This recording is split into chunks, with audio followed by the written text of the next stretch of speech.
I'm going to help you save hundreds to even thousands of dollars from buying things you don't even need for your first year of electrical, and show you what you really need instead. I'm going to be ranking the tools I have in categories from dust collectors to middle ground to the necessary money makers. Let's go. First off, we got the dust collectors. We got the hacksaw. This is quite an extreme hacksaw, and I did not use this hacksaw for myself. I did use a smaller Klein's one, but it still gets the message across. The only time I've really had to use a hacksaw was during my foundations course. That was only when I was cutting the armor sheathing part of a cable. Other than that, I've never really used it. Whenever I would have to actually cut through any armored cable at work, it was always with like a sawzall. There was like one time I did it with a hacksaw, but it wasn't even mine, and it was just like a one thing. But like I never use it. I've never used it at work. That's the first one to start off as probably the least important one in my experience that I've had to use. Next up is a very useful one for when you need it, Allen keys. I got these just before going back to second year for school, and I've only had to use it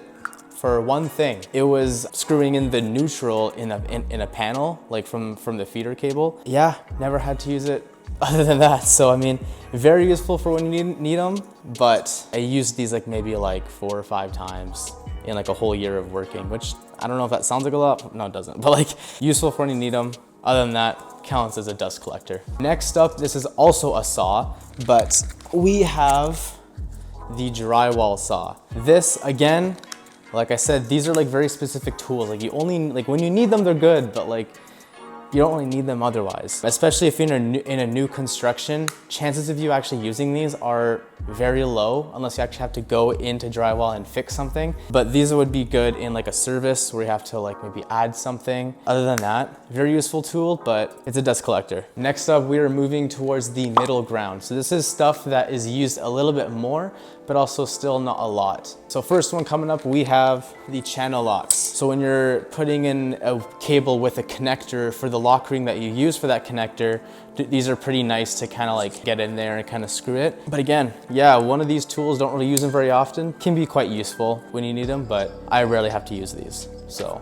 Next up, we have screwdrivers. So I just put this in like just a general group of just screwdrivers. And what I'm talking about is like the red and green Robbie and like a small, I can't remember the sizes, but like the smaller and larger flatheads and a Phillips. So here they are. This is what you commonly use. This is one of the screwdrivers that I use the most. It is the bigger flathead or the beater, right? So you just use it when you just want to like destroy something or you want to force something to go a certain way. Like this is, everybody seems to use a beater, like a really thicker and a bigger flathead. But other than that, I mean, smaller flathead just use like occasionally like in a panel or something. Phillips, not used often very well, maybe on like devices like switches and plugs. And also a red Robbie. This one also be a very commonly used one. The reason why their screwdrivers, like in terms of using them for screwing, aren't the most used is because you have something else that's going to come up on the list, which makes it a lot better. We also have the green Robbie, and these are good for like 632s. Yeah.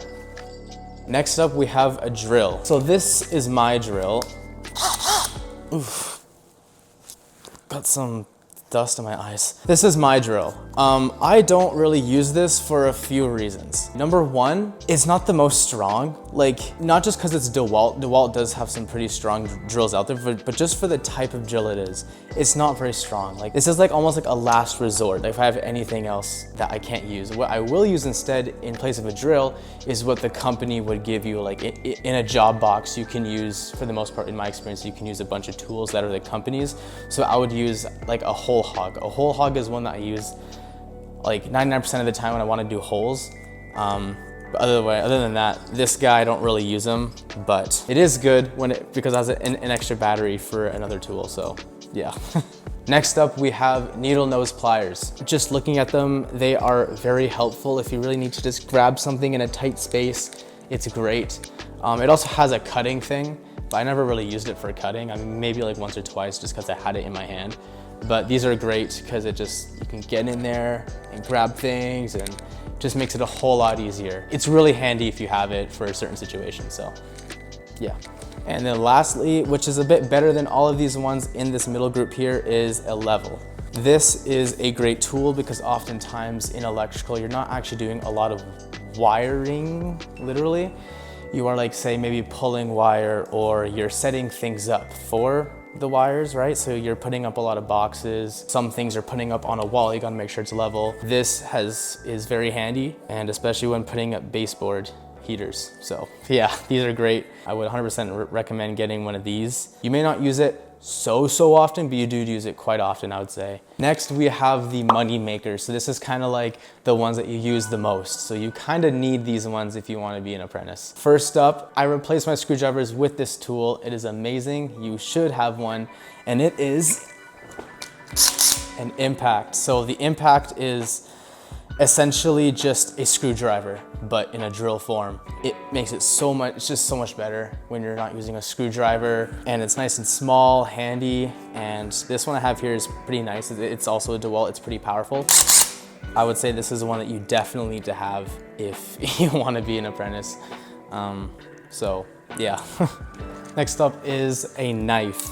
Now the knife is crucial when you're stripping wire because you have to cut the insulation. It is a moneymaker. You need this thing. This one in particular is the Milwaukee Snapback one. I like it because it can do that, and they're relatively pretty sharp. I would say these are a must-have when you're stripping wire. Definitely one that you need. We are moving on to our next tool, which is wire strippers. Here it is right here. I want to say I feel like this is almost maybe my favorite tool because it's very unique. Oh, I wouldn't say my favorite, but it's very unique because it's like it's so specific for one thing, which is obviously wire stripping. So on the actual pliers here, you have a wire gauge. So it goes off from like the biggest wire that you would commonly use up to the smallest. You could also cut things with it. This is very good and pretty much mandatory when you're splicing wires. So you're actually like putting on a plug or a switch, or you're actually dealing with wiring. Very cool, very good.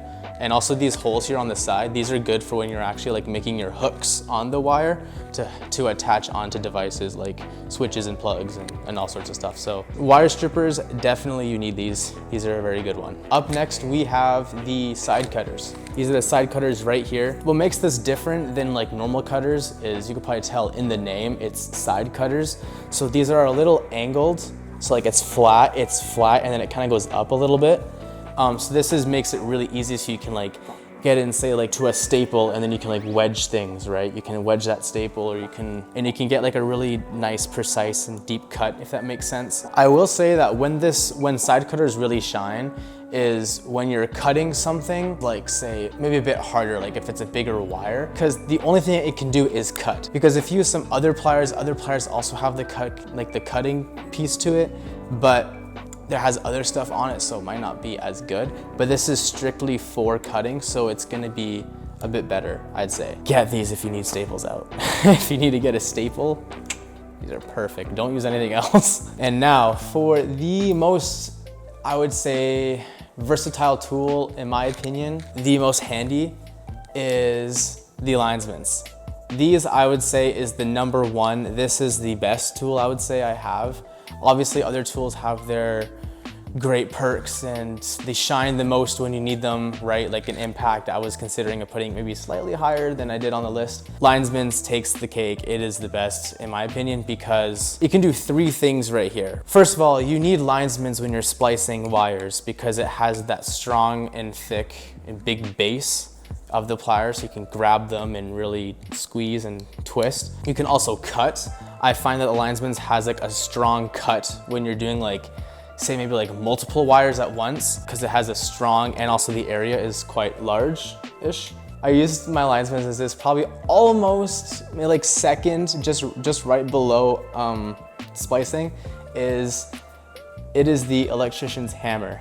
So you use it as a hammer when you're putting in a staple. So if I have a wire and I grab a staple and I can just hold it there and I go bop, bop, bop, bop, bop, bop, bop. It's very good because this metal part, like the plier part, is heavy. It also has a flat side so it can hit the nail quite nicely. So this is number one. I'd like to just make an honorable mention. That would have to be zip ties, which isn't a tool, just kind of more like a thing. Zip ties are incredibly helpful.